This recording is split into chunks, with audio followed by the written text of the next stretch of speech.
नमस्कार मंडळी, श्री स्वामी समर्थ. स्वागत आहे तुमची माझी या यूट्यूब चॅनलमध्ये. आजचा दिवस तुम्हाला खूप छान सुखाच्या आनंदाच्या जाऊ हीच मी स्वामींच्या चरणी प्रार्थना करते आणि आज या नवीन व्हिडिओला सुरुवात करते. अधिक महिना ज्याला आपण मलमास पुरुषोत्तम मास असं विविध नावाने ओळखलं जातं. या महिन्यातली प्रत्येक दिवस प्रत्येक तिथी महत्त्वाचे आहे, पण त्यातली त्यात अधिक महिन्यामध्ये जेव्हा एकादशी येतं तेव्हा दुग्धशर्करा योग निर्माण होतं. कारण मुळात संपूर्ण अधिक महिना हा भगवान विष्णूला समर्पित आणि त्यातली त्यात एकादशीला सुद्धा आपण भगवान विष्णू श्रीहरी विष्णूंच्या सेवा करत असतो. एकादशी सुद्धा भगवान श्रीहरी विष्णूंला समर्पित आहे. तर आजच्या व्हिडिओमध्ये या कमला एकादशीच्या येणारे 27 मे 2026 ला कमला एकादशी आहे आणि या कमला एकादशी अवचित साधून पूजा कशी करावे, दान धर्म कर्म कशी करावे, कारण या दिवशी केलेल्या सेवेच्या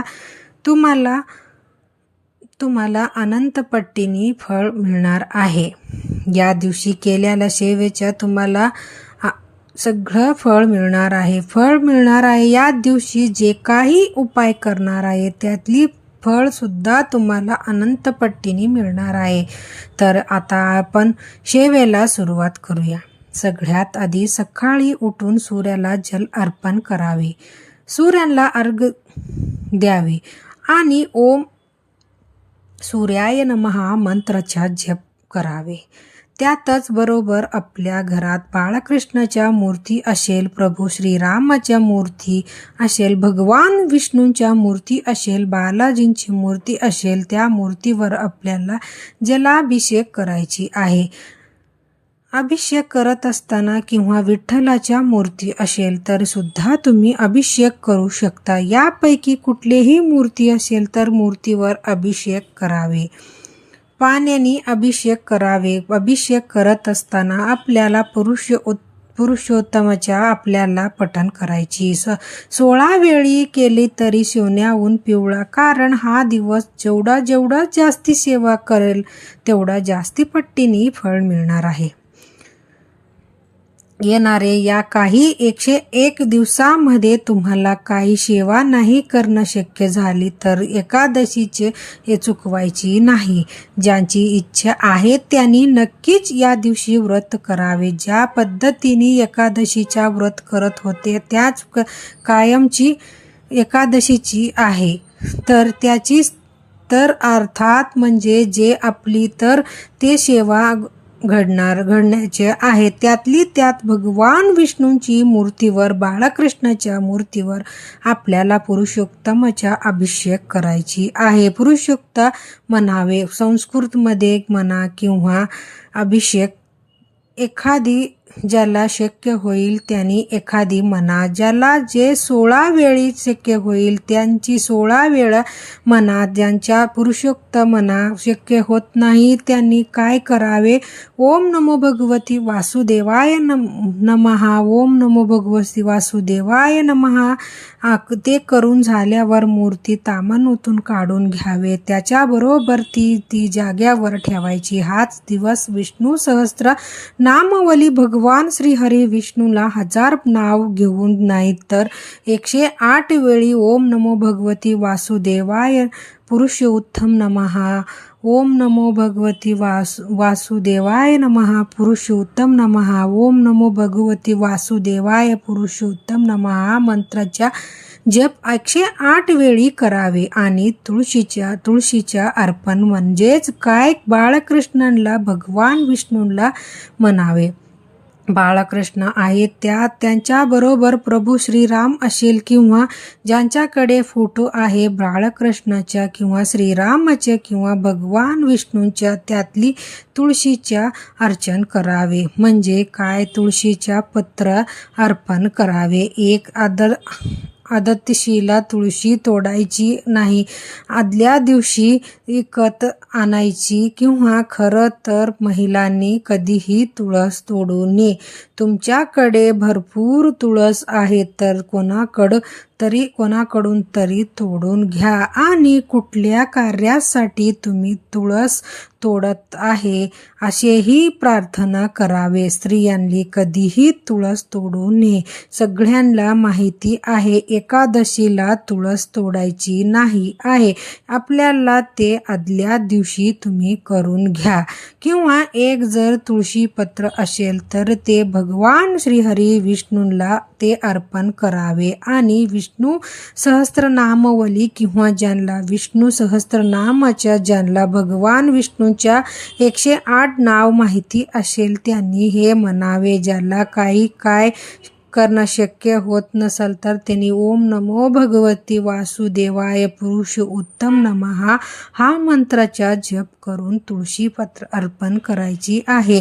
तुळशीला 21 वेळा व्यंकटेश स्तोत्राचा पठण करा. मग तुम्ही रात्री 12ची सेवा करा किंवा दिवसभरात तुम्ही एकच वेळात बसून 21 वेळा तुम्ही पठण करू शकता. पण ज्याला काही कारणाने आम्हाला या 21 मिनिट एवढा बसू शकत नाही किंवा 25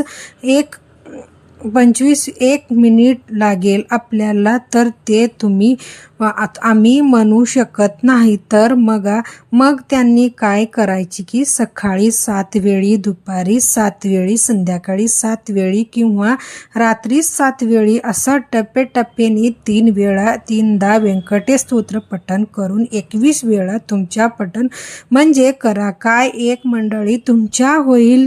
एक मंडळी कधी होतं तेव्हा 21 वेळा आपण पठण करतो. मग तुम्ही लगातार केलं तरी चालेल किंवा रात्री 12ची सेवा केली तर सोन्याहून पिवळा. नक्कीच तुम्हाला जसं जमेल तसं वाचायची प्रयत्न करा.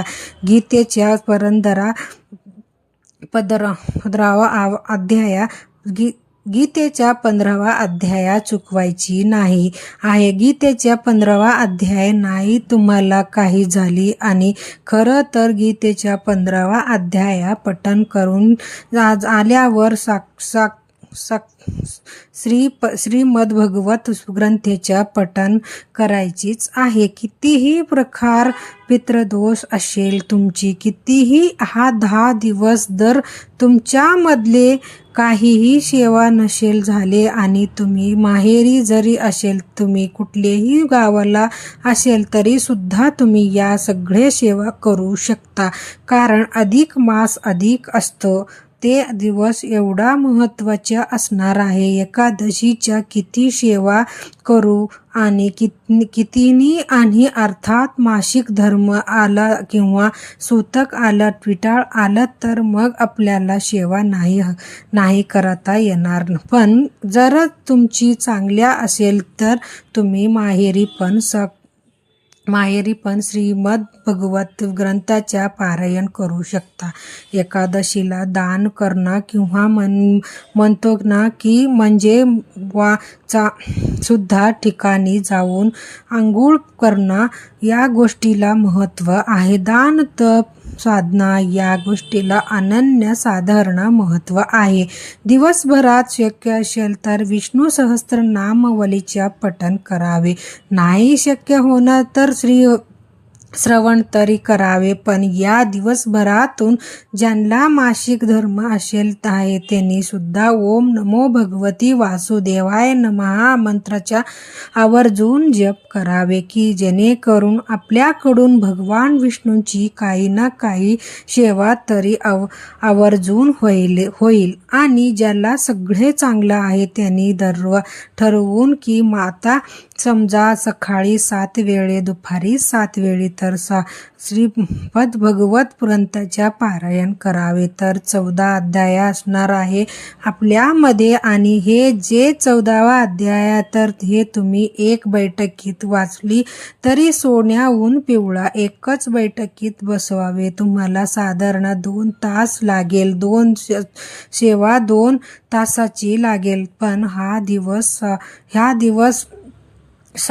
दिवस श्रीमद भगवत ग्रंथ केल्याने फळ तुम्हाला मिळणार आहे. याच्याबरोबर व्यंकटेश स्तोत्राच्या पठण केल्याने फळ तुम्हाला मिळणार आहे. तुम्ही पुरुषोत्तम पठण करू शकता. तुम्ही संस्कृतमध्ये म्हणा किंवा प्रकृतीमध्ये म्हणा, त्यातच बरोबर गीतेच्या 15वा अध्याय त्याला पुरुषोत्तम योग असं म्हणतात. याच्या सुद्धा तुम्हाला पठण करायची आहे. मैत्रिणींनो, दिवसभरामध्ये तुम्हाला जसं जमेल त्या पद्धतीने सेवा करू शकता. भगवान विष्णूची सेवा 12 ते 12:30 मध्ये सुद्धा तुम्ही करू शकता. ज्याला शक्य आहे दुपारी सेवा करणं, दुपारी करा. अगदी दुग्ध सरखरा योग आलेली आहे आणि याच्याच अवचित साधून जेवढा जास्ती सेवा होईल तेवढा जास्त सेवा करायची प्रयत्न करा आणि जास्त सेवा करायची प्रयत्न करा. आम्हाला एकादशी आहे, आम्हाला सत्यनारायण करायची आहे. मग काय होईल, सत्यनारायण तसंच करायची आहे. फक्त बाळकृष्णाजी आहे शिराच्या नैवेद्य दाखवता शिराच्या नैवेद्य न दाखवता तुम्ही साधा खडी साखर आणि दुधाची नैवेद्य दाखवला तरी हरकत नाही. या पद्धतीने जसा होईल तसं करण्याचा प्रयत्न करा. आणि पण एकादशीच्या दिवशी खूप महत्त्वाची आहे. भगवान विष्णूला प्रसन्न करून घेण्यासाठी, त्यांची सेवा करण्यासाठी आणि मेन म्हणजे आपल्याला मन शांती मिळाले की आज एकादशी होतं, माझ्याकडून व्रत वैकल्य नाही झाली तर सुद्धा मी सेवा केली. कारण मला जर गेळ्या आहे किंवा तुम्हाला खना अनिवार्य आहे तर उपवास नाही केला तरी चालेल, पण एकादशी असल्यामुळे आणि त्यात अधिक मास आल्यामुळे ब्रह्मचारी पालन करावे. एकादशीच्या दिवशी ब्रह्मचार्यांनी पालन करावे, चांगली बोलावे, आपल्याकडून कोणी दुखवणार नाही किंवा आपल्या कोणाला दुखवणार नाही याच्या नक्कीच काळजी घ्यावी. या पद्धतीने आपल्याला एकादशी साजरी करायची आहे. अधिक मास अधिक जेवढा जास्ती सेवा जमेल तेवढा जास्ती सेवा करायची प्रयत्न करा. आणि हा एकमेव असा दिवस आहे, सगळ्यात महत्त्वाची हा एकमेव असा दिवस आहे की हा दिवस तुम्ही राहिलेली 10 दिवसाची सेवा सुद्धा तुम्ही 1 दिवसात सगळ्या सेवा करून त्यांची आणि अवचित साधू शकता. आणि मनात कुठेतरी गिटलेली राहते की सर या 10 दिवसामध्ये जर माझ्याकडून काही सेवा नाही झाली तरी आवरीत ते काही दिवस आहे तेवढी मी करण्याची आहे. आणि एकादशीच्या अवचित झाली भगवान श्रीहरी विष्णूची सगळी सेवा करावी. जसं की सगळ्या जगा पालन करत आहे आणि हे चरणी तेच लीना होते. कारण ह्या दिवस काय पाहिलेली आहे, तुमची भाव पाहिलेली आहे आणि तुमच्या वेळ पाहिजेल आहे. बाकी परमेश्वरांना तुमच्याकडून काही नको, तर आजच्यासाठी फक्त इतकंच झालेली सेवा स्वामींचे चरणी मी रुजू करते आणि आजचा व्हिडिओ इथेच थांबवते. आवडले असले तर लाईक, शेअर, सबस्क्राईब करा. भेटूया परत असेच एक नवीन व्हिडिओमध्ये. तोपर्यंत सर्वांना श्री स्वामी समर्थ.